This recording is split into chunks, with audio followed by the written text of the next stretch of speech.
y'all, welcome back to my channel. Today is going to be makeup on my client, and I am priming her face with that Becca Ever Matte Poreless primer, and it's really good. I love it.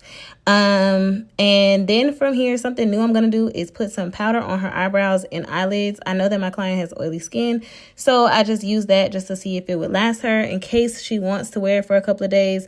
I know some clients like to keep their eyebrows on.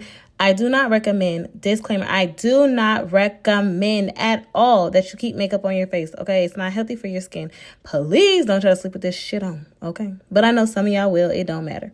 Anyways, so the next thing that I did that was new, which was I set her face with setting powder without having any type of concealer or anything on. But at the end, I did add a little bit of like foundation underneath her eye. So hopefully it's set in really well. And this is the final look, and she loved it.